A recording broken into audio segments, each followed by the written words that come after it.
Population is the most important element in social studies. Hence, it is necessary to know about 3 points: population size and distribution. कि population size किसी country का क्या है और वहाँ कैसे डिस्ट्रीब्यूशन है, क्या हमारे यहाँ इवन डिस्ट्रीब्यूशन है कि नहीं, कहीं कहीं पॉपुलेशन डेंसिटी ज़्यादा है और कहीं कम है, तो किस स्टेट में सबसे ज़्यादा है और किस स्टेट में सबसे कम है। वैसे देखा जाए तो लेह में सबसे कम है, बट वो यूनियन टेरिटरी है। डेंसिटी में तो बिहार से ज़्यादा है पॉपुलेशन डेंसिटी चेक करें 2011 में। हाँ 2011 में क्या चेक करो। ये क्या लिखा है, नंबर ऑफ पर्सन पर स्क्वायर किलोमीटर में, इन्होंने बिहार का लिखा है और फिर उसके बाद यूपी ना, बिहार एंड वेस्ट बंगाल। तो बिहार एंड वेस्ट बंगाल की पॉपुलेशन डेंसिटी ज़्यादा है। ये देखेंगे पॉपुलेशन ग्रोथ कहाँ ज़्यादा है and the processes of population change. क्या पॉपुलेशन के चेंज होने से कहीं की डेमोग्राफी चेंज हो जाती है?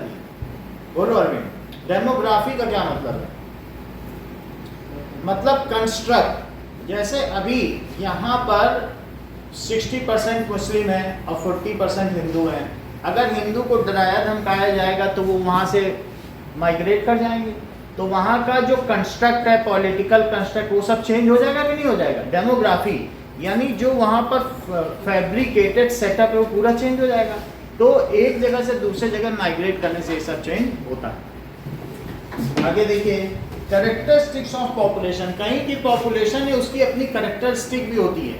What does it mean by characteristic? उसमें कितने स्त्री हैं, कितने पुरुष हैं, what is the gender, how much are graduate, under graduate, illiterate, तो उसको कहते हैं कैरेक्टरिस्टिक। तो कहीं की पॉपुलेशन जितनी ज़्यादा पढ़ी होगी तो क्या वो उतना ज़्यादा जीडीपी में योगदान दे सकती है? तो ये सारी चीज़ें भी हमें देखनी होगी कि वहाँ की पॉपुलेशन कितनी एडवांस है, तो उससे देश को कंट्रीब्यूशन मिलेगा। ये सब चीज़ें। India's population as in March stood to 1,210 million. देखिए इंडियाज पॉपुलेशन, ये तो 100 अरब की बात कर रहा है, 112 अरब यानी जबकि 120 मिलियन, लेकिन अभी 130 माना जाता है, 130 मिलियन से ऊपर। सो क्या इंडिया की जो पॉपुलेशन है वो वर्ल्ड में हाईएस्ट है कि पॉपुलेशन डेंसिटी हाईएस्ट? डेंसिटी भी ज़्यादा है और अब पॉपुलेशन भी हाईएस्ट हो चुका है। भारत की पॉपुलेशन हमने अभी पिछले 1 साल में ही चाइना को क्रॉस कर दिया। ये माना जाता था कि 2030 में करेंगे, लेकिन हमने कर दिया। ठीक है, क्यों? क्योंकि चाइना में बहुत ज़्यादा, अभी करंट सेंसस हुआ है तो उसमें ये जो कोरोना और इन सब की वजह से बहुत लोग मरे हैं, तो आंकड़े छिपाए भी गए हैं। However, now they declared their final population and on that basis we lead to China. समझ आया? We have taken a lead. So India's population as in March, ये बहुत पुराना सेंसस है, तो तुम्हारी बुक में भी करंट सेंसस लिखा है क्या? वही चल रहा है। India's population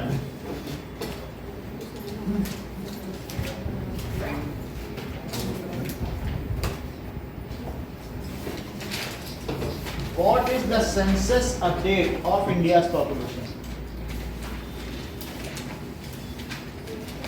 तो ये as on February 10 to India's population, ये तो वर्ल्डोमीटर की तरह दिखा रहा है। तो नहीं ना, What is the latest census in India date? Last census 2011 ही, वही देना पड़ेगा। तब से हुआ क्यों नहीं? 10 साल तो हो गए। कोरोना की वजह से। So as per 2000, as in 2011, it was 1210 million. इसका मतलब क्या हुआ? 1 और 210 into 10 to the power 6। ठीक है, एक तरह से देखा जाए तो 1 मिलियन में कितना होता है कि देखो मिलियन तो 10 लाख, 1 मिलियन कितना होता है? इज इक्वल टू 10 लाख, और 10 मिलियन क्या हो जाएगा? 100 लाख हो जाएगा, और 100 लाख में क्या बनते हैं? 1 करोड़। तो 10 करोड़, तो समझ में आ गई बात कि नहीं? तो अब हम कह सकते हैं कि ये जो भी चीज है 10 मिलियन में 1 करोड़, तो अगर मैं ये कह सकता हूं कि 121 इंटू 10 अलग निकालो, तभी तो ये मिलियन ही रहा, बोलो। और 10 मिलियन को क्या कह सकते हो? 121 करोड़ हो गया कि नहीं? सो हमारी पॉपुलेशन 2011 के हिसाब से कितनी हो गई? 121 करोड़। लेकिन अभी वर्ल्डोमीटर के हिसाब से ये 140 crore, which is the largest in world. ठीक है, तो करंट पॉपुलेशन ऑफ इंडिया जरा चेक करो। तो इंडिया की अभी करंट पॉपुलेशन कितनी दिखा रहा है? 140 करोड़ दिखा रहा है कि नहीं? सो India's current population is 140 crore. देख लो टोटल वर्ल्ड की कितनी पॉपुलेशन है, बोलो। 8 बिलियन। दैट इज, ये आप ये देख लीजिए 800 करोड़, और उसमें इंडियंस कितने हैं? 140 करोड़। ये वर्ल्ड पॉपुलेशन है। और इंडिया की पॉपुलेशन क्या है? तो आप ये देख लीजिए, हम एवरी 5th पर्सन है, ये तो इंडिया में है। और इसके अलावा हमारे 20% तो सब स्लेव ट्रेड में ही चले गए इधर उधर। आपको मालूम है कि नहीं? बहुत सारे इधर उधर first world war, second world war लड़ने भी गए, वो वहीं सेटल हो गए। और बहुत सारे स्लेव ट्रेडरी में ट्रिनिदाद गए, इंडोनेशिया गए, तो कहाँ कहाँ गए, ठीक है, मॉरिशस गए। तो सभी देश में इंडियंस पाए जाते हैं। फिजी में, या आप देखिए कनाडा में 50% से ऊपर इंडियंस हैं। बहुत सारे देशों के आजकल आप देखो 6 ऐसे देश हैं जहाँ के जो प्रधानमंत्री या टॉप मोस्ट ब्रास है वो इंडियन रूल कर रहे हैं। तो ये भी है। तो इंडिया करंट पॉपुलेशन कितनी है? Which account 17.5% of the world population, which is 17.5% of world. इसके बाद भी जिन 5 देशों को वीटो मिला है उसमें भारत का नाम है। 5 देशों को अगर वो चाहें उसमें से कोई एक देश आए तो यूएन, यूनाइटेड नेशन में किसी भी प्रस्ताव को ठुकरा सकते हैं। अब भारत के इतने रिप्रेजेंटेटिव 17.5%, जबकि 193 कंट्रीज हैं, उसमें भारत को वीटो नहीं। जवाहरलाल नेहरू ने से पूछा गया कि आपको वीटो चाहिए, बोले हमें क्या करना है, वीटो चाइना को दे दो। और आज हम स्ट्रगल कर रहे हैं क्योंकि वर्ल्ड में हमारी साखी नहीं है। छोटे छोटे देश, जर्मनी है वीटो लेके बैठे हैं, फ्रांस है। Now, as per 2011, Uttar Pradesh was a population size of 199 million. तो यूपी पॉपुलेशन कितनी है? ठीक है, इन 2011 के हिसाब से तो 199 मिलियन। देखो 199 मिलियन का क्या मतलब हुआ? 19.9 करोड़, क्योंकि 19.9 इंटू 10 मिलियन, और 10 मिलियन से क्या बनता है? 1 करोड़। तो इस तरीके से आप ये समझ लीजिए कि मिलियन, बिलियन, ट्रिलियन, जिलियन और 10 to the power 6, 10 to the power 9, 10 to the power 12 और 10 to the power 15। Million, billion, trillion, Jillian.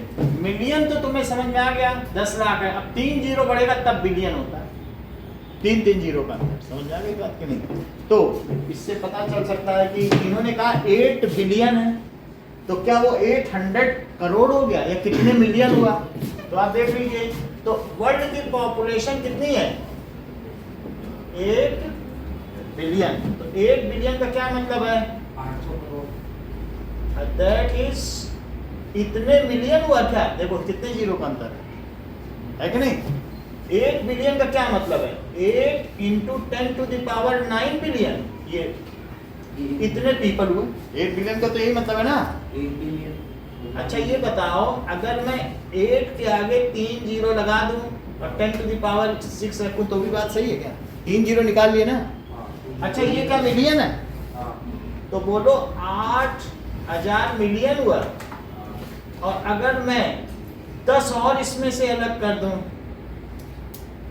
तो 10 मिलियन में क्या होता है? 1 करोड़। 10 मिलियन में यानी 10 टू द पावर 5 में 1 लाख होता है। 10 टू द पावर 5 में कितना होता है? ये 1 लाख। बोलो इसी तरीके से 1 मिलियन में कितने होते हैं? 10 टू द पावर 6 ही 1 मिलियन है। इसमें क्या हुआ बोलो? 10 लाख। और इसी तरीके से 10 टू द पावर 7 क्या होता है? क्या 100 लाख होता है? और 100 लाख क्या हो जाएगा बोलो? 1 करोड़। तो करोड़ में अगर देखा जाए तो 10 टू द पावर 7, ठीक है कि नहीं? अब यहाँ पे आ जाइए तो मैं क्या इसे 800 करोड़ कह दूं? क्योंकि 10 मिलियन से ही तो 1 करोड़ बनता है। तो 100 करोड़। तो आपको ज्यादा नहीं करना है। 199 मिलियन, मिलियन से ना समझ में आए, करोड़ से ज्यादा समझ में आता है कि 140 करोड़ भारतीय हैं। उसमें से यूपी में कितने करोड़ रहते हैं बोलो? 199, 140 कहीं 140 करोड़ भारतीय और 199 करोड़ यूपी। बहुत अच्छी समझ है, चमत्कारी है। 20 करोड़ है तो यानी 140 करोड़ में, जबकि भारत में 28 स्टेट हैं और 20 करोड़ तो यूपी में ही रहते हैं।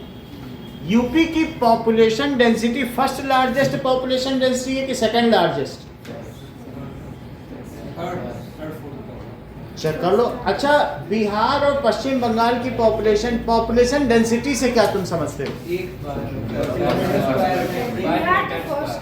अच्छा बिहार की पॉपुलेशन डेंसिटी जरा मैप में देखो तो बिहार की वो वाला मैप वही है ना? तो कितनी है बताओ, स्केल में देख के बताओ कितनी है बिहार की पॉपुलेशन डेंसिटी? 1000 लोग। 1000 लोग 1 स्क्वायर किलोमीटर में रहते हैं और जबकि कनाडा में 3 लोग रहते हैं। समझ में आया? दूर दूर जाओ तो वहां कोई मिलेगा नहीं, तुमको अपनी गाड़ी खुद ही कार्ड से ड्राइव करानी, वो वहां पर पार्क करनी पड़ेगी। कोई रहता ही नहीं कहीं का।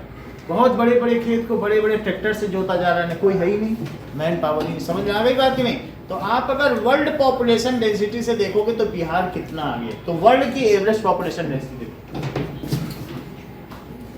Average population density of world. तो ये देखिए 59 है। अगर हम 59 एवरेज पॉपुलेशन डेंसिटी है, ये देखो, और हमारे बिहार में कितने लोग हैं? 1000 लोग। अब हम देखेंगे the lowest population density world में कहाँ है और हाईएस्ट पॉपुलेशन डेंसिटी कहाँ है। तो ये भी देखने को मिल रहा है। India is the densest populated in the world.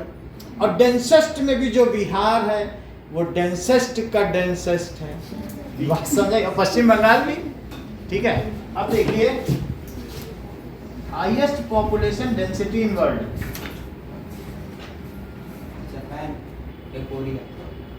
तो इसमें बताया गया है 19,000 लोग।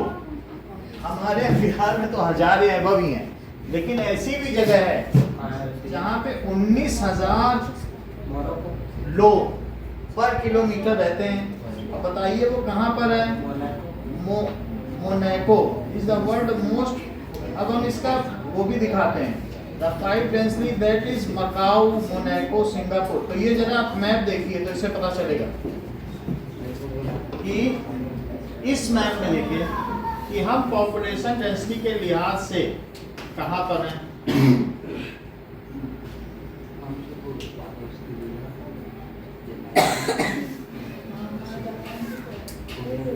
ये देखो बांग्लादेश की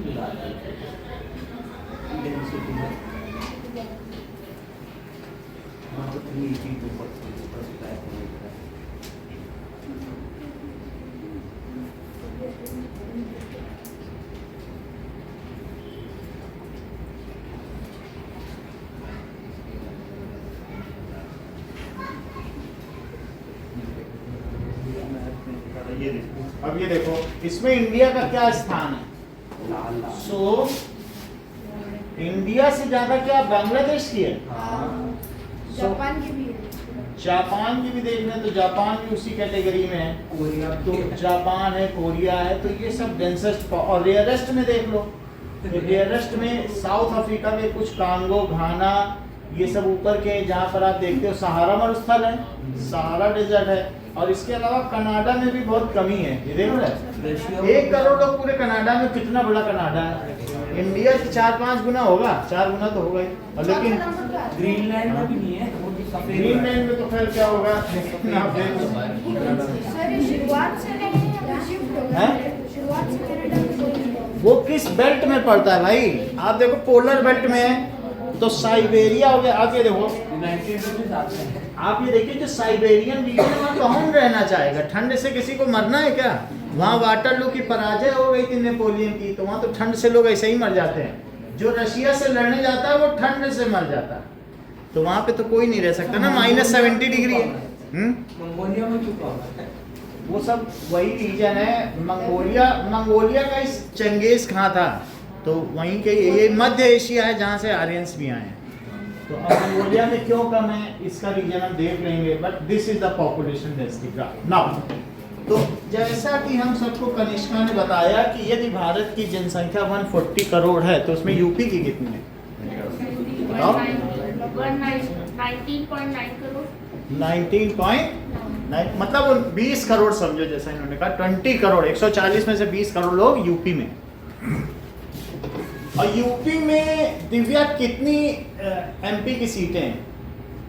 टोटल 543 में यूपी कितने का रिप्रेजेंटेटिव करता है? 543 एमपी हैं, उसमें से 80 सीट्स यूपी की हैं और बाकी जो बच गई वो 27 स्टेट्स की। तो ज्यादातर प्रधानमंत्री जो भारत के बने सब यूपी से ही आते हैं। अब देखिए तो on the other hand Sikkim has the population of 0.6 million. तो सिक्किम भी एक राज्य है। सिक्किम की पॉपुलेशन कितनी है? 0.6 मिलियन। अगर हम इसे करोड़ में बदलना चाहें तो कितने करोड़ होगा बोलो? चलो अगर आप ये समझ लो 6 लाख ही है, 0.6 मिलियन है तो 0.6 इंटू 10 टू द पावर 6 हुआ कि नहीं पीपल। अब एक इसमें डाल दो तो 6 इंटू 10 टू द पावर 5 और 10 टू द पावर 5 को क्या कहते हैं? 1 लाख। तो मतलब वहाँ 6 लाख लोग हैं। 6 लाख लोग का मतलब है कि जोधपुर की जनसंख्या बस इतनी।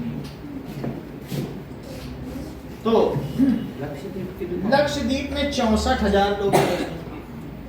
लक्षद्वीप में कोई वहां पर जमीन नहीं ले सकता क्योंकि वहां नियम बने हुए, वहां के एथनिक ग्रुप को लोग बदलना नहीं चाहते हैं और 98% वहां मुस्लिम रहते हैं। अभी पाकिस्तान हेल्प कर रहा है। हाँ, तो अब देखिए almost half of India population, India की आधे से अधिक आबादी या आधी आबादी 5 राज्यों में हो सकती है। किन्हीं 3 राज्यों के नाम बताओ कनिष्का। राजस्थान, मैं इसको बताती नहीं है, ये बहुत बड़ी समस्या है। बोलो देविका। उत्तर प्रदेश, राजस्थान। राजस्थान भी है? नहीं। बोलो। Uttar Pradesh, Bihar, West Uttar Pradesh, Bihar, West Bengal. बंगाल और आंध्र प्रदेश, और एक 5वां Maharashtra. So half of the population 5 राज्यों में, बाकी जो हाफ बची वो बचे 23 स्टेट्स में। क्या? यूटी का तो नहीं बताया, बाकी बची हुई यूनियन टेरिटरीज और 23 स्टेट्स में। सो half of population, Indian population is in, कहां पर है? इन 5 स्टेट्स, यूपी, महाराष्ट्र, एपी और बिहार एंड WB। तो ये है। अब देखिए अकॉर्डिंग टू सेंसस, तो ये पॉपुलेशन हो गई। पॉपुलेशन डेंसिटी 372 पर स्क्वायर किलोमीटर। देख लो भाई, पॉपुलेशन डेंसिटी 372 पर स्क्वायर किलोमीटर है। तो वर्ल्ड की एवरेज पॉपुलेशन डेंसिटी से हम कितना आगे हैं? 59 है वर्ल्ड की। लगभग 60 समझो, और हम 372 हैं, तो कितने गुना हो गए? 312 कितने गुना हो गए? गुना so India average population density क्या है? 6 गुना। बिल्कुल सही, एवरेज पॉपुलेशन। अब जरा एक चीज और देख लो, हम ये देखेंगे कि कनाडा की population density, population density of Canada. तो इसको भी आप देख लें एक बार कि 4.2 पीपल। ग्रीनलैंड की देखना है। अब ये देख लो कि 4.2 पीपल रह रहे हैं और बिहार में 1000 से ऊपर यस सर। है। आप इसी से समझ लीजिए, सर एक बार ग्रीनलैंड की देखना। 1 किलोमीटर। आप ये समझिए ना, जोधपुर 5 किलोमीटर है, तो 5 किलोमीटर ये और 5 किलोमीटर ये, तो बोलो कितने स्क्वायर किलोमीटर हुआ? 25। तो 25 स्क्वायर किलोमीटर हुआ, और 1 किलोमीटर में 4 लोग, तो 25 में कितने लोग? 100। पूरे जोधपुर में 100 लोग रहे तो तुम्हें कैसा लगेगा? वैसा कनाडा में लगेगा। जोधपुर में जाओ कदो एक आदमी दिख गया, उसी को देखते रहो जब तक चला, वैसी हाल चाल है। तो India average population density is 382 person पर स्क्वायर किलोमीटर।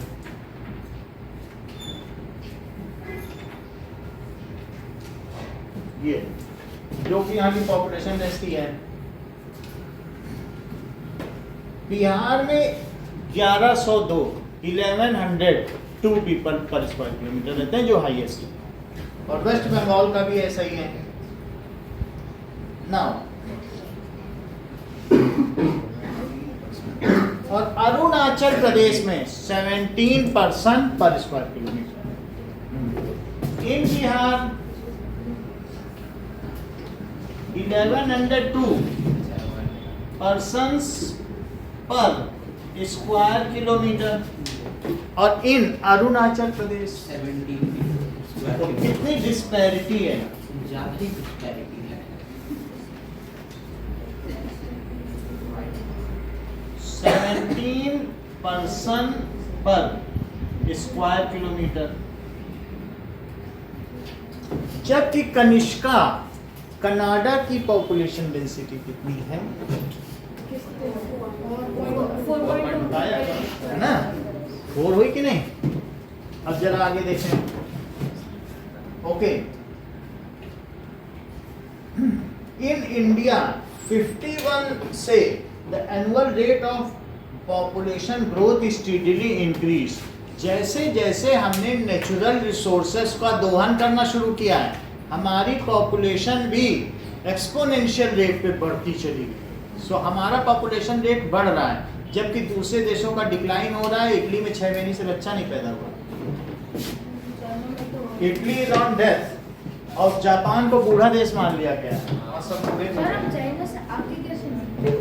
पॉपुलेशन डेंसिटी में मतलब हाँ, फर्स्ट पे था पहले। हाँ? आगे कैसे नहीं? चाइना पीछे कैसे? चाइना आगे चल रहा था, लेकिन कोरोना में इतनी डेथ हुई कि उसकी हालत खराब कर दी। बाद में जब उसका सेंसस हुआ तो उसने बता दिया भाई हमारे यहाँ लोग कम बचे हैं। उसने तो चाइना में बताया गया ना, जिंदा लोगों को जरा सा भी उसका पॉजिटिव पाएगा जिप में बंद करके जमीन में डाल दिया।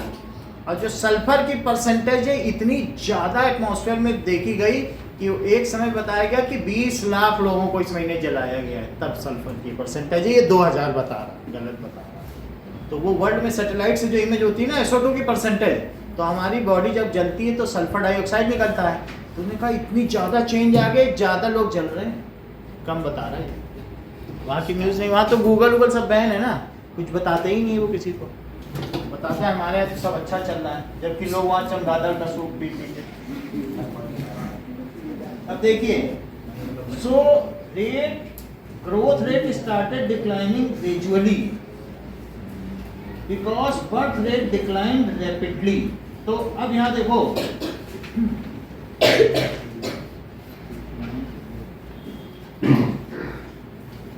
81 से बोलो ग्रोथ रेट क्यों डिक्लाइन हुई? सिंस 1981 हमारी ग्रोथ रेट बढ़ी है, लेकिन ग्रोथ रेट देखो एक होता है कि ये बढ़ रही है और फिर उसके बाद ऐसे बढ़ रही है। तो ये हमारा ग्राफ है कि सिंस 1951 से तो सेंसस हुआ। अब सेंसस के पहले हम थोड़ी ना बता देंगे, आज़ाद होने के लिए हम सेंसस थोड़ी ना कर लेंगे। और ये ग्रोथ रेट ग्रो हम कर रहे हैं, बढ़ते तो जा रहे हैं, हम पीछे कभी नहीं हटे। लेकिन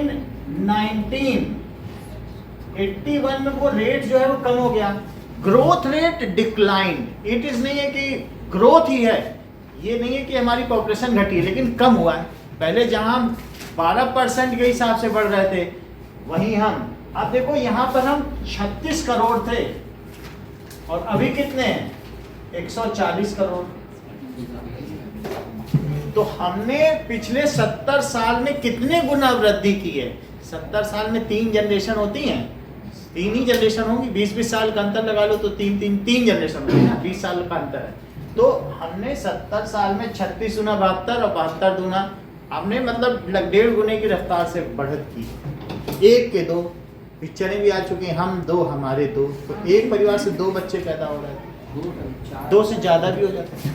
अब देखिए, लेकिन अभी आपको चंदन ने क्या बताया कि 1975 में इंदिरा गांधी ने इमरजेंसी लागू कर दी थी, लेकिन बदनामी नहीं कर सकते ना किसी की, नहीं तो कांग्रेस पीछे पड़ेगी, हमारा नाम क्यों ले रहे हो। तो उन्होंने कहा हर पुलिस वाले को 100 लोगों को पकड़ के नसबंदी कराओ रोज, नहीं तो नौकरी खतरे में। उसने 15-15 साल के लड़कों की नसबंदी करा दी, कभी पिता ही नहीं बन पाए। उसने कहा पॉपुलेशन को कर्व करना है तो सबकी नसबंदी हो जाए, और मुस्लिम में किसी को पकड़ा ही नहीं, और हिंदुओं में पकड़ के गांव से लाते थे, चलो चलो डंडे, और फिर वहाँ पर रिप्रोडक्टिव ऑर्गन में वेसेक्टॉमी को काट दिया जाता था, वास डिफरेंस को। वास डिफरेंस तो मालूम है ना, जो स्पर्म डक्ट है। और इस यही इमरजेंसी पकड़ के सबको जो मर्जी किया, राष्ट्रपति से बोल दिया इमरजेंसी है, और बोला मेरे पास अब असीमित पावर है। इंदिरा गांधी ने क्या बोल दिया, और तब तक असीमित पावर है जब तक मैं कह न दूं कि चुनाव होंगे, चुनाव भी नहीं होंगे। तो एक तरीके से वो मोनार्की थी, और जितने अपोजिशन लीडर थे सबको पकड़ के जेल में डाल दिया। अटल बिहारी वाजपेयी, ये सबको जेल में डाल दिए, बड़े बड़े राम मनोहर लोहिया, इसको कहते हैं black day of Indian democracy. तो 75 में जब ऐसा किया तो फिर ग्रोथ रेट होगी कि घटेंगे लोग? घटेंगे। लेकिन किसी से बताना नहीं है, नहीं तो लोग कहेंगे पॉलिटिकल आदमी है। हुआ है 81 के बाद घट गए। फिर इंदिरा गांधी की सीट जो 372 थी उससे वो 2 सीट पर आ गई, 2 सीट। वो अपनी रायबरेली की सीट नहीं बचा पाई, अब अपनी खुद की कंस्टिट्यूएंसी से भी आ गई। आप देख लीजिए, तो since 1981 growth rate, population growth rate is decline. ठीक है,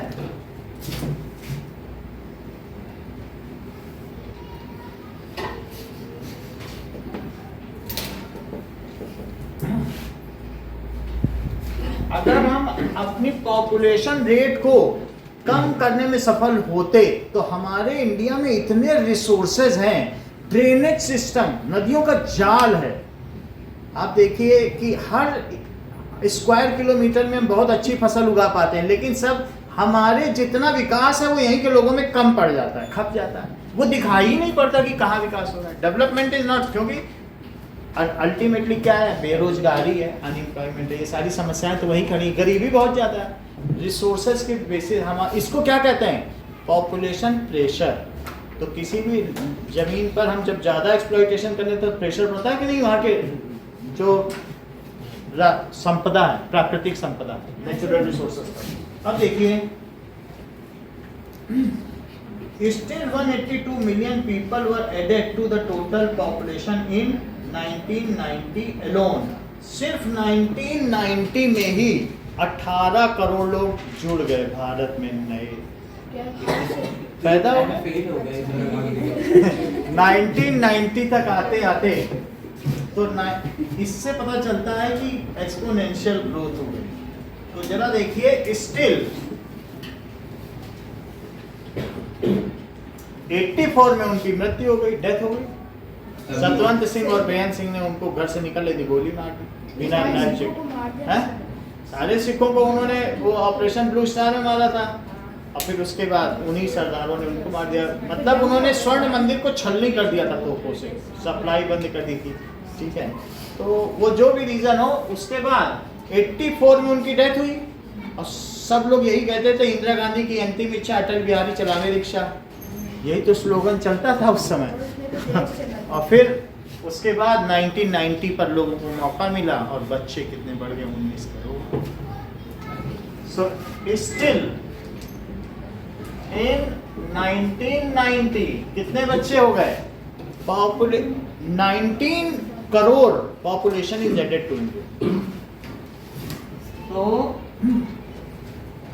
यानी ये बात कही गई है कि 18.2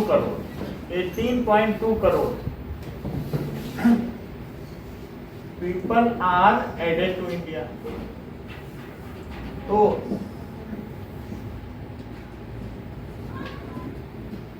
जब तक हम ये नहीं सोचेंगे कि भगवान, ये बच्चे भगवान की देन है, तब तक देश नहीं बढ़ सकता। तो कई रिलीजन में ऐसा भी होता है। Now migration is important determinant. अच्छा, माइग्रेशन भी बहुत ज्यादा है। आपको मालूम है कि ममता बनर्जी चुनाव जीतने के लिए क्या करती है? बांग्लादेश को माइग्रेट करवा देती हैं, आओ मुस्लिम आओ, और फिर जो लोग नए हैं उनको आधार कार्ड भी पकड़वा देती है। तो ममता दीदी ने हमको बुला लिया, तो फिर हमें शरण मिल गई, तो उन्हीं को वोट देंगे। समझ आ गए कि नहीं? निकालती नहीं, क्योंकि वहाँ की जो डेमोग्राफी है, कंस्ट्रक्ट, वो उन्होंने चेंज कर दिया है। तो जो वहाँ हिंदू पॉपुलेशन है वो कम हो गई, और बाहर के जो कंट्रीज के थे, बहादुर आसपास के जितने भी, वर्मा से मैं, रोहिंग्या मुसलमानों को, रोहिंग्या को किसने भगाया? ये सही देखो, ये ज्यादा ठीक है कि ये देखो, यही तो है। और यहाँ पर वो लोग क्या है, क्या ये म्यांमार है, म्यांमार, ये इसको वर्मा कहते हैं, पहले क्या कहते थे? बर्मा। इसकी राजधानी रंगून थी, यही बात है कि नहीं? तो यहाँ सब बुद्धिस्ट लोग रहते हैं, और बुद्धिस्ट इतने कट्टर होते हैं कि हाथ से कहो तो लकड़ी तोड़ दें, ईंट तोड़ दें। उन्होंने बुद्धिस्ट आर फाइटर्स, समझ आया? चाइनीज से वो फाइट कर जाते हैं, चाइना में भी बुद्धिस्ट हैं। तो वो बहुत सारे जो फेंग शू और कौन कौन सी ताइक्वांडो चलती है, वो बुद्धिस्ट ही करते हैं। उन्होंने वहाँ से निकाल फेंका, बुद्धिस्ट ने किसको निकाल फेंका? सब मुस्लिम को, वो रोहिंग्या मुस्लिम है। इसी तरीके से श्रीलंका में भी बुद्धिस्ट ने क्या अत्याचार किया बताओ? वही जो तमिल है ना, तो लिबरेशन ऑफ टाइगर्स तमिलीलम, तमिल बोलो जाओ जाओ हम बुद्धिस्ट ही रहेंगे। जहाँ बुद्धिस्ट पहुंच जाते हैं फिर वो किसी को रहने नहीं देखे। यहाँ से रोहिंग्या को निकाला, और यहाँ से किसको निकालना शुरू किया? तमिल को। तभी तो लिबरेशन टाइगर्स ऑफ तमिलीलम, करीब 70 साल तक गृह युद्ध चला है वहाँ पर, जबकि 99% लिटरेसी रेट है श्रीलंका, लेकिन कबाड़ा कर दिया। सबसे हाईएस्ट लिटरेसी रेट होते हुए भी वहाँ जो सिविल वार चला, बोला हम बुद्धिस्ट को ही सब कुछ मिलेगा, उन्हें सिंगली कहते हैं, और बाकी तमिल अमिल को कुछ नहीं मिलेगा, नौकरी भी नहीं मिलेगी, तुम्हारी भाषा भी नहीं पढ़ाई जाएगी, बुद्धिस्ट पढ़ना है तो ऐसा किया। तो अब उन रोहिंग्या को किसने अंदर किया अपने देश में? ममता दीदी ने कर दिया। और वेस्ट बंगाल के लोगों को भी, हमारा वेस्ट ईस्ट बंगाल को भी यही कर दिया, बांग्लादेश। समझ में आ गई बात? तो जीत सकती है, इसीलिए वहां पर क्या लेकर आ रही थी? दैट इज सिटीजन एक्ट, और वो एनआरसी लेके आ रही थी कि नेशनल रजिस्ट्रेशन। वो कमेटी बैठा रही थी कि बाहर वालों को निकालो। तो एक बार अगर एनआरसी बैठ जाती, वहां ममता दीदी ने विरोध कर दिया, है ना, ममता बनर्जी ने ये चीज़। तो एनआरसी को क्यों नहीं लेना चाहती? फिर डिफरेंट हो जाएगा, बाहर वालों को भगा दोगे तो कैसे जीत पाएंगे? ये सब। अब देखिए, now the migration is important determinant of population change. It changes not only the population size but the composition. मान लीजिए माइग्रेशन होता जाए, तो क्या इससे जो अर्बनाइजेशन है या शहरीकरण है उस पर प्रेशर पड़ता है? अगर विलेज के लोग कहाँ आते चले जाएं शहर में, तो प्रेशर पड़ेगा for the sake of some employment और समथिंग, तो उससे प्रेशर पड़ेगा। अगर किसी जगह 60% मुस्लिम है और 40% हिंदू हैं, और वो लोग डरा के उन हिंदूज को वहाँ से हटा दें, तो क्या उससे प्रेशर, उससे डेमोग्राफी चेंज हो जाएगी वहाँ का कंस्ट्रक्ट। फिर वो पॉलिटिकली भी चेंज हो जाएगा, वहां से दूसरे लोग जीतने लगेंगे। बात समझ में आ गई कि नहीं? जैसे कि इसको आप ये समझिए, जो JNK है, तो JNK में क्या हुआ? कश्मीरी पंडितों को करेक्ट। जो वहां पर वो जैसे आपको मालूम है लोकसभा क्षेत्र होते हैं, कंस्टिट्यूएंसीज, तो उन्होंने जो थोड़ा सा कश्मीर था, तो कश्मीर के पास इन्होंने 27 MLA रखे। और जबकि जो जम्मू रीजन में करीब 3 करोड़ लोग रहते थे, 3 करोड़। और यहाँ कितने लोग रहते थे कश्मीर में रहते थे 1.8 करोड़। और इन्होंने 27 MLA अपने पास रखे और इनको 15 MLA दिए जम्मू को। जम्मू एंड कश्मीर एक था कि नहीं? तो अब इसका जो है पुनर्वर्गीकरण कराया अमित शाह ने। बोला ऐसा नहीं चलेगा। बोलो यूपी की, तुमने पिछले चैप्टर में देखा था, जो कंस्टिट्यूएंट असेंबली है एमपी की देख लो, तो वहाँ छोटी कंस्टिट्यूएंट असेंबली क्या, और राजस्थान में बहुत बड़ी है। ऐसा क्यों है? एक जैसी क्यों नहीं है? क्योंकि पॉपुलेशन के बेसिस पर होता है, जमीन के बेसिस पर नहीं होता। और इसी तरीके से गोवा में देखो 2 ही MP आते हैं, ये कि इतने पॉपुलेशन पे एक MP, क्योंकि हम लोग डेमोक्रेट है ना, तो डेमोक्रेसी के हिसाब से चलेगी कि जमीन के हिसाब से चलेगी? डेमोक्रेसी के हिसाब से। तो इसलिए यहाँ पे जो बैठता था वो मुफ्ती, महबूबा मुफ्ती बैठ जाती थी, अमर अब्दुल्ला बैठ जाते थे, वो जम्मू को कुछ नहीं देते थे, लद्दाख को भी कुछ नहीं देते थे, और सब कुछ खुद लेते थे। तो ऐसे में फिर बाद में अब फिर से जब चेंज हुआ है, तो अब इसको कितनी मिल गई हैं seats? Now it has got 32 और इसके 12 आई हैं। बोलो इससे चेंज हो जाएगा? क्यों? क्योंकि जो जम्मू के लोग हैं वो मोस्टली पंजाबी और हिंदू हैं, और जो कश्मीर के लोग हैं वो कौन है? मुस्लिम्स हैं। तो अगर इनको मिलती है तो वो नेशनल के लिए जाएगा, वो लोग नेशनलिटी की बात करेंगे। और ये लोग क्या करते थे? बोलते थे जो बाहर से आएगा वो कश्मीर में रह नहीं सकता, बस नहीं सकता, ऐसे ऐसे नियम बना लिए थे। और आएगा तो वो 4थे श्रेणी का ही कार्य करेगा। 4th कैडर का मतलब चाहे कितना भी पैसे वाला हो, उसे मैला ही ढोना है, सफाई ही करनी सड़कों की, उसके अलावा उसको कोई रोजगार नहीं मिल सकता। ऐसे ऐसे विधानसभा में नियम बनाए थे, वो सब हट गए हैं। बात समझ आ गई? अब तो विधानसभा ही भंग हो गई है। तो इसका मतलब है कि कहीं पर लोग मैनिपुलेट करते हैं अपने हिसाब से। अगर डेमोग्राफी चेंज होती है तो पॉलिटिक्स चेंज हो जाती है। अगर मान लो अब वेस्ट बंगाल में 40% हिंदू हो गए और 60% घुसा के सब मुस्लिम कर डाले तुमने, तो डेमोग्राफी चेंज होगी क्या? अब इतना आसान होगा? क्योंकि तुम डेमोक्रेसी नहीं बदल सकते बार बार। वहाँ क्या होगा? कोई वो 60% वाले अपने बहुमत वाले को मिला देंगे, या उनमें एक स्प्लिट हो जाए तब, और ये वोट दें, तब तो वहाँ की विधानसभा में कुछ चेंज हो सकता है। बात समझ में आ गई कि नहीं? तो डेमोग्राफी चेंज होने से क्या होता है? उस जगह का ही नुकसान होने लगता है। जैसे पंजाब में क्या हुआ है? पंजाब में किसकी सरकार है? बोलो। आम आदमी पार्टी। भगवंत मान, आप आम आदमी पार्टी की सरकार है। तो भगवंत मान क्या करते हैं? क्या तुमने कनाडा देखा अभी मैप में कहा था? और कनाडा में कौन रहता है? पंजाबी रहते हैं। पंजाबी वहाँ जो रहते हैं वो सेपरेटिस्ट हैं, वो अलग पंजाब की खालिस्तान की मांग करते हैं। जो खालसा पंथ के लोग होते हैं उनको क्या कहते हैं? खालिस्तान। और यहाँ की सरकार को उनसे फंड आता है, आम आदमी पार्टी का। और वो इसलिए फंड देते हैं कि जिससे कि तुम अलग पंजाब का निर्माण करो, या हम पाकिस्तान के रास्ते आएंगे, हमें आने देना, और अपनी सारी खुफिया रिपोर्ट, सरकारी मैसेजेस सब हमें दे देना चुपचाप। ये चीज़ होती है। अभी पिछले साल भी तुमने देखा था कि 2 बजे रात को वहाँ से फाइलें गायब हो रहे हैं वहाँ के सचिवालय से। तो इस तरीके से जब कोई गलत सरकार आ जाती है जो बाहर के फंड पे चलती है, तो फिर वो उन्हीं की पकड़ हो ना। आर्टिकल 370 तो हट गया क्योंकि वहाँ पर कोई सरकार नहीं थी, और फिर लोकसभा और राज्यसभा में पारित हो गया। इसकी वजह से पाकिस्तान के अपोज करने हमारी संविधान ने लगाया था। हमारी पार्लियामेंट पे जो चीज लगी हम ही हटाएंगे कि पाकिस्तान हटाने आएगा? लगी भी यही है तो हटेगी भी यही। नाउ अब ये देखिए, द अर्बन पॉपुलेशन हमारे यहाँ पहले कितनी थी? पहले कितने शहर थे? 17 करोड़ लोग थे, और अभी ये बढ़ के कितने हो गए? दैट इज, ये कहा जा सकता है 31 पॉइंट, इट इज टू 31.80% ये बढ़ गई है। अब नाउ इसमें there has been an important increase the number of million plus cities from 35 to 53। देख लो, हमारे यहाँ वैसे ही कहा जा सकता है कि 70% जनसंख्या गांवों में निवास करती है, लेकिन अर्बनाइजेशन बढ़ा है, तो पहले जहाँ 35 शहर हुआ करते थे अब 53 बड़े शहर हो गए। लाओ अब ये चीजें लिखी जाएं।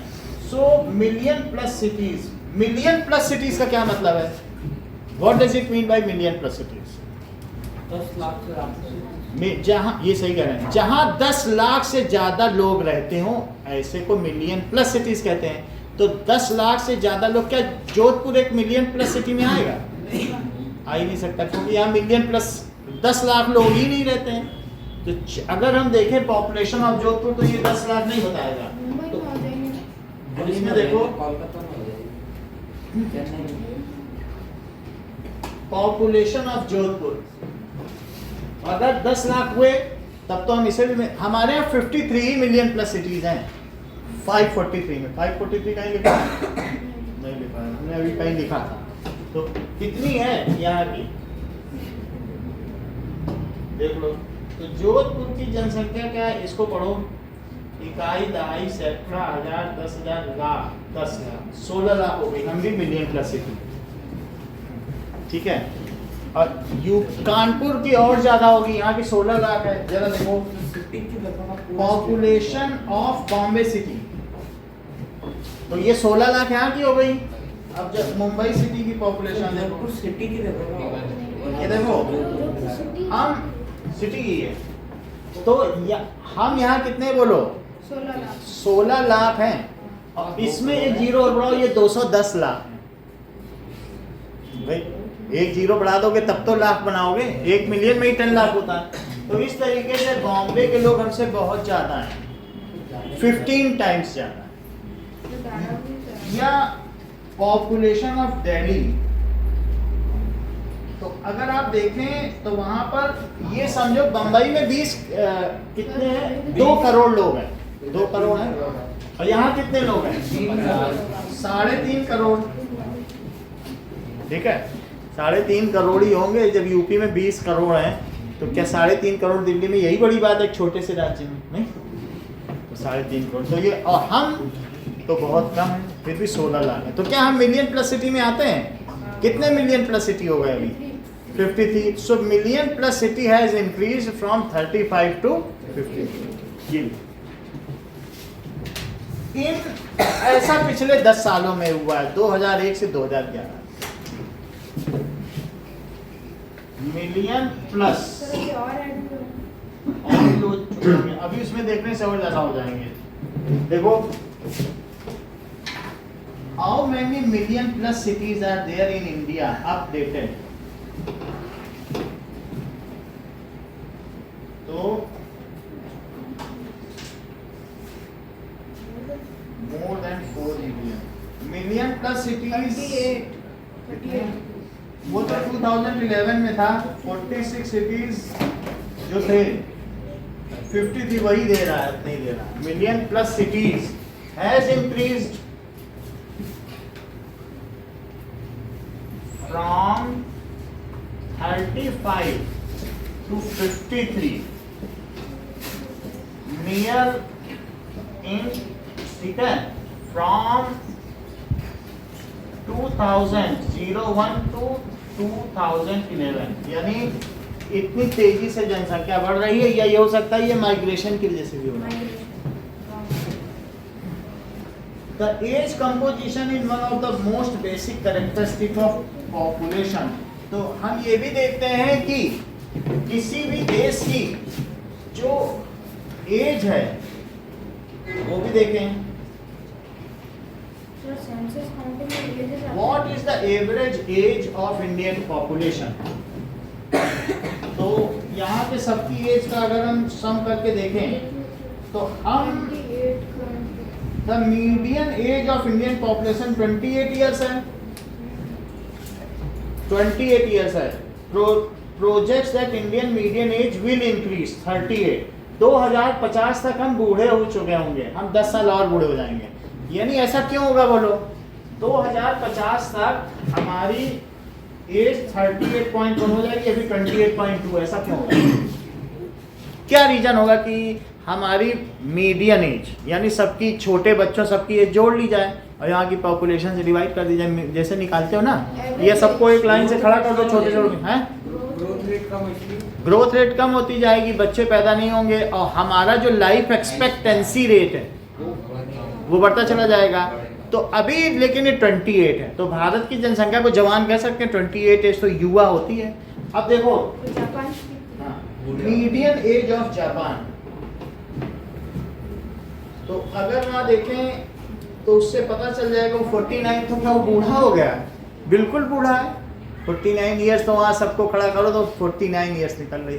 तो इससे पता चलता है कि कहीं का सेंसेस या जो भी सेंसेक्स है इसके आधार पर भी वहाँ चलता है कि कैसा स्टॉक एक्सचेंज है। लोग वहाँ पैसा ही निवेश नहीं करेंगे, बूढ़े लोग। इटली की तो और ज्यादा होगी। इटली की since how many days no child is born in Italy.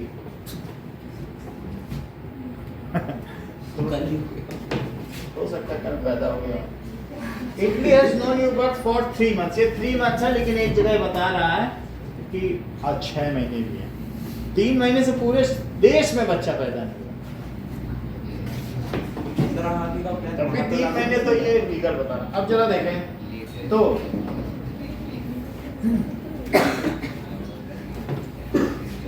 सबसे कम पॉपुलेशन क्या सबसे कम पॉपुलेशन पॉपुलेशन, वो तो 16 लोग रहते हैं एक देश में।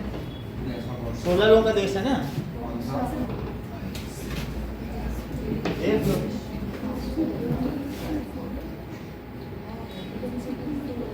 Which country has lowest population?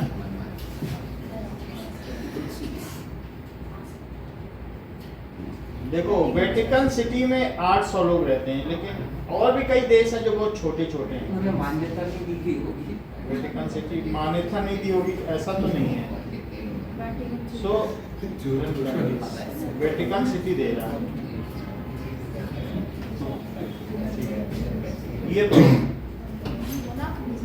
is the second smallest country in the world and smallest member Monaco approximately।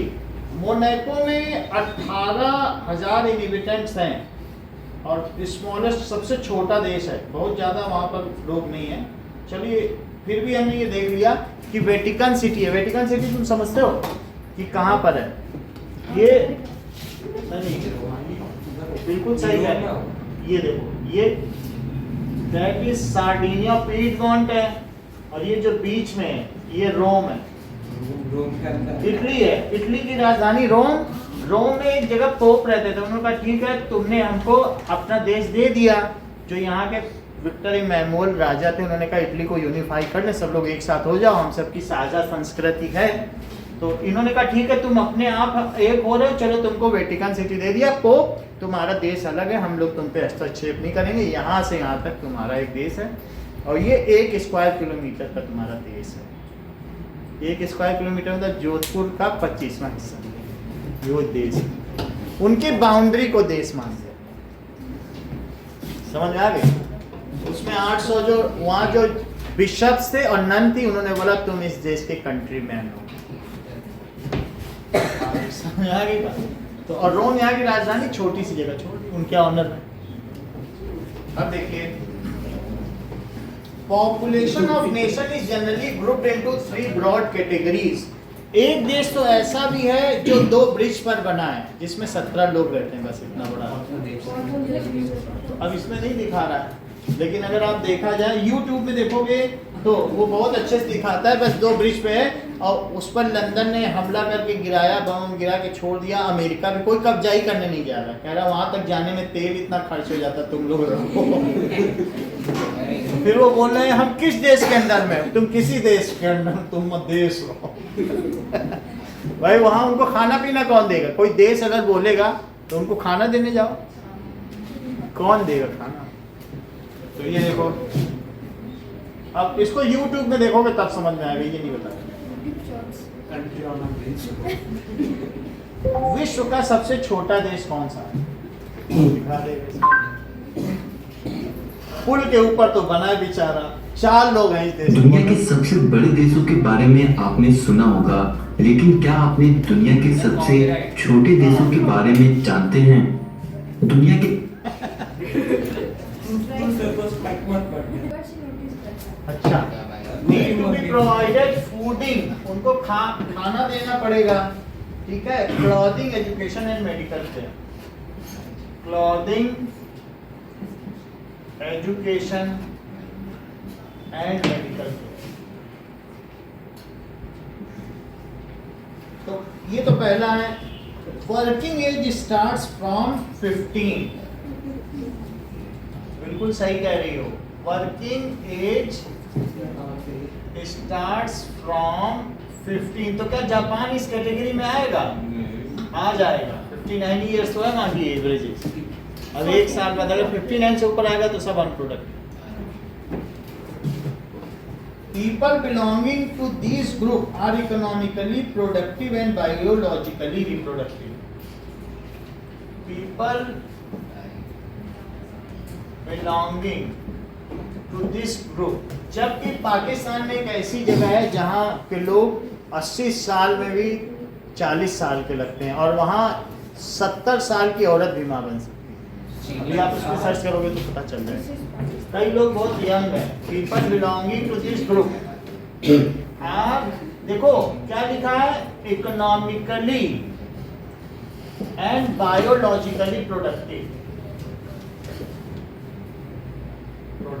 अब अगर इससे बाहर निकल गया जापान तो फिर उसमें माइनस में आ जाएगी, क्योंकि वो बायोलॉजिकली वहां पे बच्चे ही नहीं पैदा हो सकेंगे और धीरे धीरे वो और ओल्डर ही होती चली जाएगी। अब देखिए, people above 59 years can be economically productive that they may have retired, can be economically productive दो दे मे बी रिटायर्ड। एक तीसरी कैटेगरी है। देखो अगर 59 ईयर से ऊपर है, हो सकता है वो दुकान में बैठे हैं, कुछ करे, जीडीपी में तब भी शेयर दे सकता है, हो सकता है इकोनॉमी, लेकिन बूढ़े लोग भी कुछ ना कुछ बहुत सारे काम करते हैं, 60 की एज में भी करते हैं, 65 की एज में, कैन बी, लेकिन संभावना है ऐसी। कोई 60 ईयर्स में बैठा तो नहीं रहेगा ना। तो people above 59 years can be economically, लेकिन अगर सर्विस पर्सन है तो क्या होगा,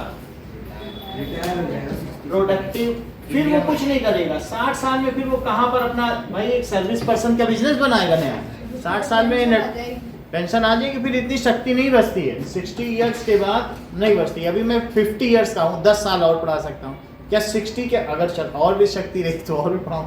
लेकिन अगर कोई सर्विस से रिटायर होगा तो क्या कोचिंग सेंटर 60 ईयर में खोलेगा? बोलेगा बैठ के न्यूज़पेपर पढ़ो, चाय पियो, नहीं बोलेगा। बट सर्विस पर्सन सा रिटायर ना, बस 2 रिटायर्ड, दे में है रिटायर, 2 दे में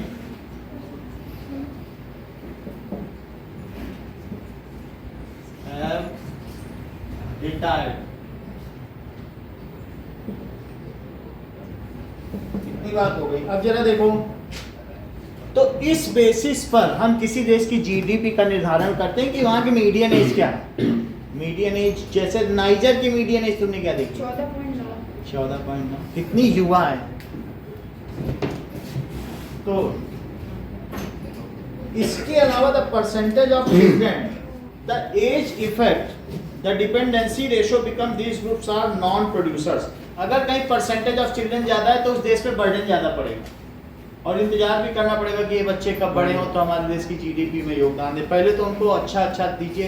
भाई आप ये देखिए, अमेरिका में अगर किसी सार्जेंट के 3 बच्चे हैं तो उसको 3 कमरे दिए जाते हैं और हर कमरे में सारा सामान, अलग अलग टीवी और सभी सुविधाएं दी जाती हैं, क्योंकि वहाँ की गवर्नमेंट सोचती है कि यही बच्चा कहीं कल का प्रधानमंत्री बन गया या राष्ट्रपति बन गया और अभाव में जिएगा तो वो क्या सोचेगा अमेरिका के बारे में। तो जितने बच्चे उतने रूम वाला कमरा गवर्नमेंट प्रोवाइड करती है, गवर्नमेंट देगी।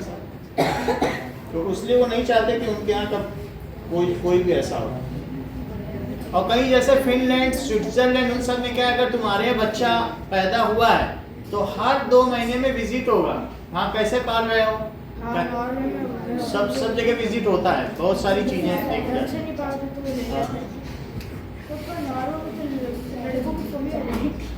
वो अभी हम आगे देखेंगे। The percentage of children and the age effect, the sex ratio in country has always remain unfavourable to female. हमारे यहाँ सेक्स रेशियो मेल के फेवर में ही जाता है, अभी तक फीमेल की संख्या अधिक नहीं हुई है। इवन पूरे इंडिया वाइड ही अधिक नहीं हुई। जहाँ फीमेल के नाम से भी चलता है इनहेरिटेंस, वहाँ पर भी मेल ही जाता है। तो सेक्स रेशो के बारे में बात की जाए तो केरला है जो सेक्स रेशो, केरला में फिर भी ज्यादा है। As per this census, census का मतलब क्या होता है? जनगणना।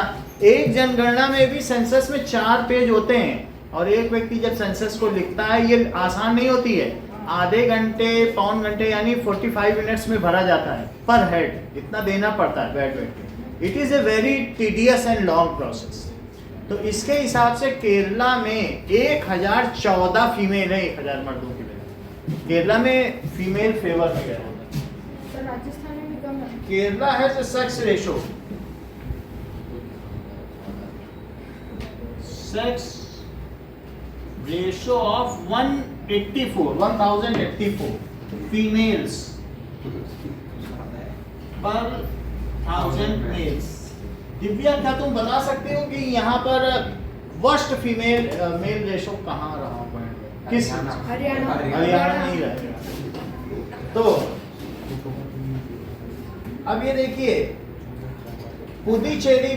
Puducherry that is Goa.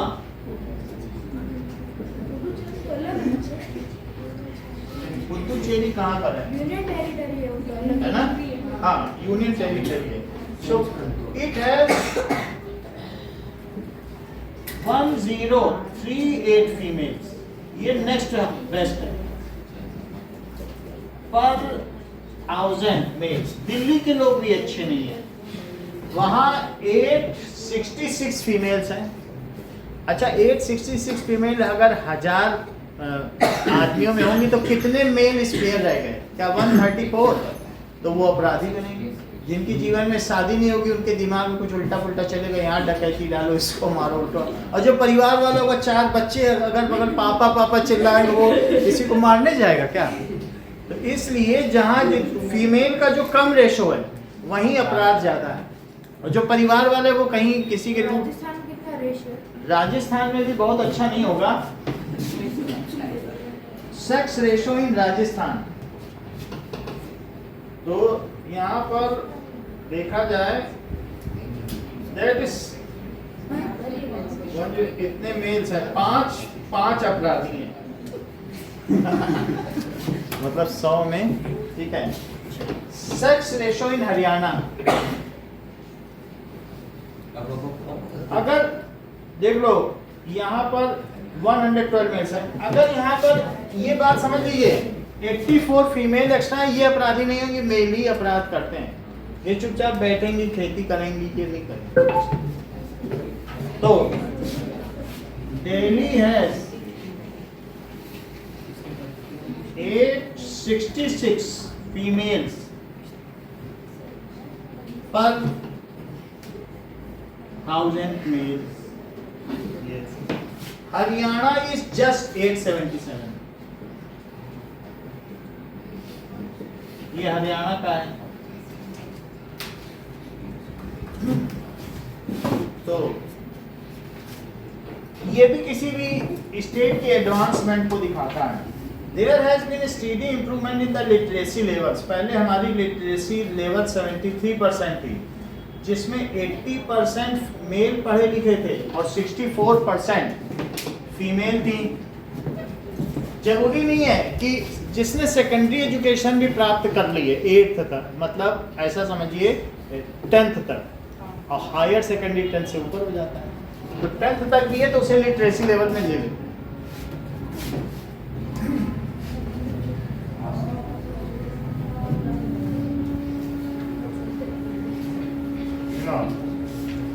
So as per 2001 census जो लिटरेसी रेट है वो 73% है। Literacy rate is 73%, 80.9% for mails, 64% and 64.6% और बढ़ गई। हाँ फॉर, ऐसे अंदाजा ये लगाता है वर्डोमीटर, अपने हिसाब से वो मीटर बढ़ाता है, लेकिन ट्रेंड को लेके वो नहीं चलता है कि एक्चुअल क्या है। Now there is an enormous variety of occupation in any country. Occupations are classified primary, secondary and tertiary activities. ये तुम लोगों ने पहले भी पढ़ रखा है। 3 तरीके के एक्टिविटीज हैं। सो देयर में be 3 types of occupation.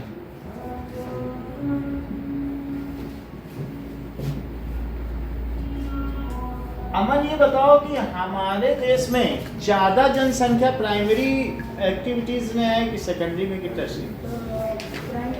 खेती से ज्यादा जुड़ा है। खेती से सब जुड़े हैं तो वो प्राइमरी है, या रियरिंग एनिमल हस्बेंड्री यही सब ही कर रहे हैं। तो 6 वैसे 70% वैसे कृषि प्रधान कहा जाता है, लेकिन एक्चुअली 60% तो अभी भी होगा।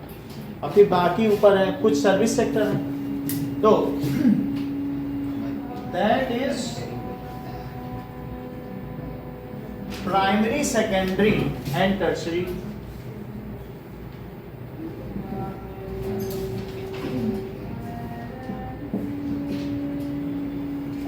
नाउ देविका, सेकेंडरी एक्टिविटीज क्या होती है? सेकेंडरी ऑक्यूपेशन से तुम क्या मैन्युफैक्चरिंग इंडस्ट्री, जैसे ये कहा जा सकता है कि सेकेंडरी में बिस्किट बना रहे हैं, ये सब कर रहे हैं, तो ये सब चीजें समझ आई। इस तरीके की जो भी इंडस्ट्रीज होंगी मैन्युफैक्चरिंग इंडस्ट्रीज। तो अब हम देखें कि कितने कितने लोग कहाँ कहाँ हैं। Now, developing countries tend to have a higher proportion of workforce engaged in primary activities. देख लो, तो developed nations have secondary and tertiary activities engaged people more. वहाँ मैन्युफैक्चरिंग ज़्यादा है। जैसे इंग्लैंड 2 रुपए की कपास लेता था हमसे, रुई कॉटन, और 200 रुपए की शर्ट बना के हमको दे देता था। तो वहाँ लोग कपास नहीं बनाते, वो फैक्ट्री में काम करते हैं। तो developed Nations are having more population engaged in secondary and tertiary activities. However, developing countries have more population engaged in primary activities. पर इंडिया डेवलपमेंट है। अब देखो, इन्होंने बताया है कि हम 2048 तक का हमारा लक्ष्य है कि हम इसे डेवलप्ड नेशन बना देंगे। Please have more people. Sir 48 कितना होता है?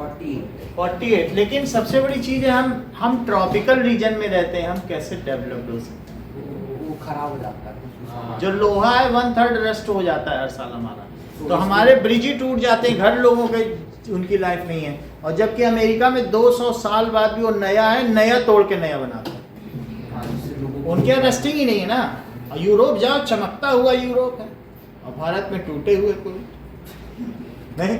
तो रस्टिंग प्रोसेस है ना। हमारा ट्रॉपिकल है, उनका सब ट्रॉपिकल है। हो सकता है पोल्डर के पास पड़ते हैं, तो कैसे उनकी बराबरी की जाए? तो हैव मोर पॉपुलेशन इंगेज। लेकिन हमारे यहाँ जो ट्रॉपिकल बेल्ट में है ना, खेती सबसे ज्यादा होती है, बारिश धमाकेदार। तो इससे हम लोग they are depend for grain, food grain की नहीं समझे लोग कोई। वैसे यूक्रेन और रशिया को गेहूं का कटोरा था, और क्यूबा को चीनी का कटोरा, ऑस्ट्रेलिया में और चावल का कटोरा? बांग्लादेश को। और कटोरा लेके निकल जाए तो Pakistan. Developing countries have more population engaged in primary activities, while developed nation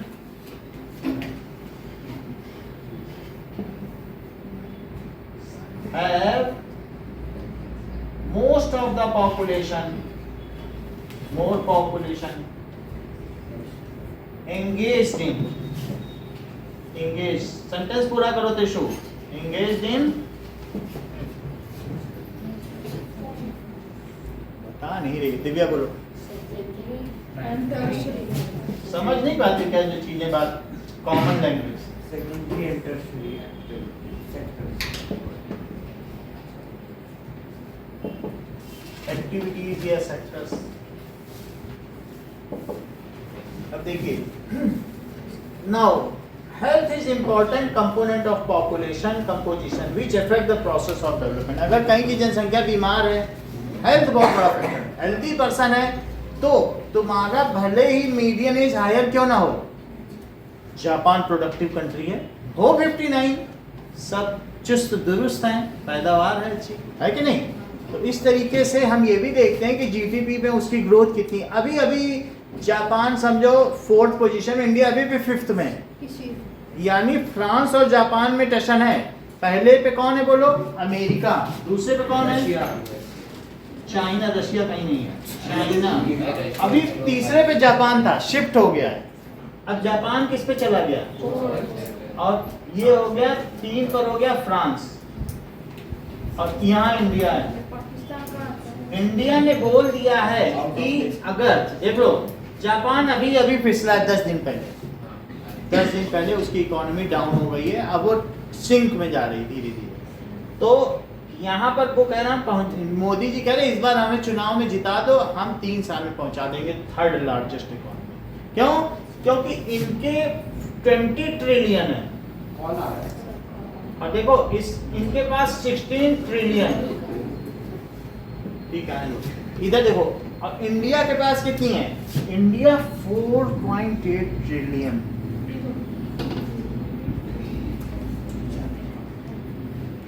समझ में आ गई बात? तो 4.8 ट्रिलियन है, और ये इन्होंने कहा कि हम यहाँ पहुंच जाएंगे, तो हो सकता है कि हमारा विकास। और विश्व में सबसे फास्टेस्ट जीडीपी ग्रोइंग नेशन कौन सा? इंडिया सबसे बड़ा। जहां यूरोप, हमारी जीडीपी का ग्रोथ परसेंटेज क्या है? ग्रॉस डोमेस्टिक 7.4% है, जो कि पुअर एंड गुड्स और कई और एजेंसी उन्होंने बोला ये बहुत हाईएस्ट है, जितना हम सोचते हैं उससे ज्यादा तेजी से भारत आगे बढ़ रहा है। और जबकि इनकी ग्रोथ रेट कितनी है चाइना की? 0.2%, और इसकी -0.2%, और इन सबकी निगेटिव ग्रोथ रेट है। बहुत कुछ सक्सेसफुल देश हैं जो सिर्फ पॉजिटिव में पहुंच पाए कोरोना के बाद से, लेकिन इंडिया की फास्टेस्ट है, तो हम आसानी से ऊपर पहुंच जाएंगे। सर ये मोदी क्या है, ये बात वो है ये इन्होंने एक सूत्र दिया है, मौके पर चौका। तो अगर हमें मौका, हर एक अपॉर्चुनिटी, जो तुम्हें कोई भी कंडीशन आती है उसको अपॉर्चुनिटी में, आपदा में अवसर, यही तो चुनावी नारा है, आपदा को भी अवसर में बदलना। तो किस बेसिस पे आगे जाना है? तो हमने देखा कि इकोनॉमी किस बेसिस पे चलती है, और एक और भी बात देखी है कि medical facility. So medical health important है। If the population is healthy then it can contribute to GDP. Health is important factor,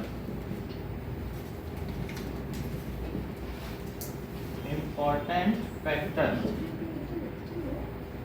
If population is healthy,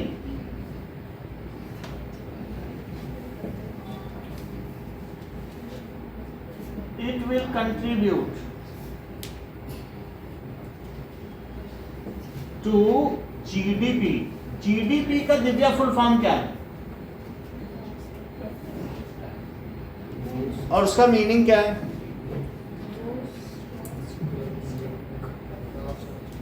हाँ, तो उसका फार्मूला क्या है जीडीपी का? Total national income divided by population. कितनी income हुई उसको यहाँ के पॉपुलेशन से, चाहे कोई खाली बैठा, सब पॉपुलेशन से डिवाइड करो। पॉपुलेशन कम होती है, जीडीपी बहुत ज़्यादा। भाई हम जो इससे क्या कहते हैं, पर पर्सन, पर कैपिटा इनकम, उसको क्या कहते हैं? एक आदमी की प्रति व्यक्ति आय। तो जीडीपी तो टोटल नेशनल इनकम है, और अगर हम कहें PCI, per capita income, that is total GDP divided by population. हमारे देश की पर कैपिटा इनकम 17,000 है, और हम और सिंगापुर एक साथ आजाद हुए थे, उसकी 1,17,000। उसने बोला डेमोक्रेसी चाहते हो कि तरक्की? लोगों ने कहा तरक्की। उसने कहा हम पैसा दे देंगे और कोई आंदोलन करेगा तो जेल में भी डाल देंगे।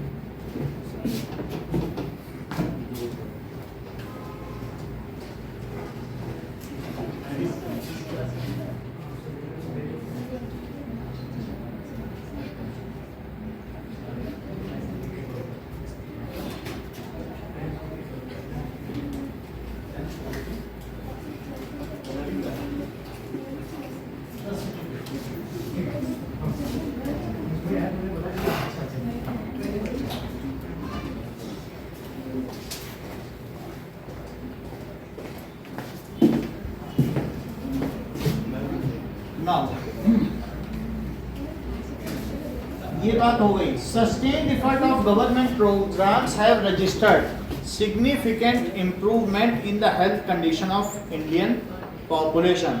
सो हेल्थ कंडीशन हमारी सरकार ने बहुत सारे चिरंजीवी और आयुष्मान भारत योजना चलाई कि नहीं?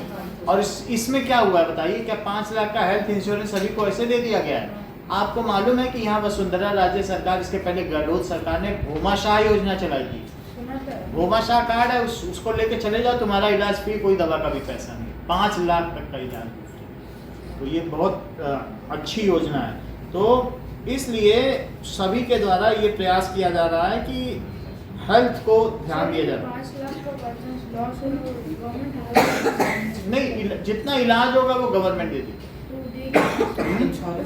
आपका कार्ड है, वहाँ आपके नाम से जो पैसा आएगा वो आपसे नहीं लिया जाएगा, वो अपने आप हॉस्पिटल क्लेम कर लेगा, आपको इलाज करा के बस निकल जाना। कार्ड लेके जाना, इलाज करा के आना। इसके लिए एनुअल फी देनी पड़ती है?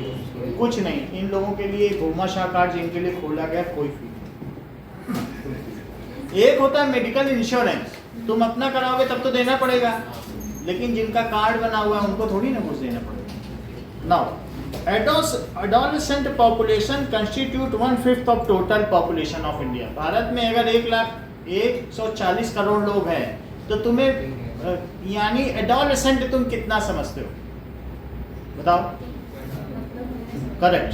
जैसा कि बहुत अच्छा इन्होंने बताया कि जो टीनेजर्स हैं 12 से 19 साल, किशोरावस्था, भाई यही तो हेल्थ रिप्रोडक्टिव एज 8th में भी पढ़े, 7th में पढ़े, हर जगह हर चैप्टर में आ जाता है। तो एडोलेसेंट एज का क्या मतलब है? That is age which starts from puberty and when you become mature, that is adolescent age. तो वो कितनी परसेंटेज है पॉपुलेशन? 1/5 का मतलब 140 करोड़ में कितना हो गया? 5 से डिवाइड कर दो।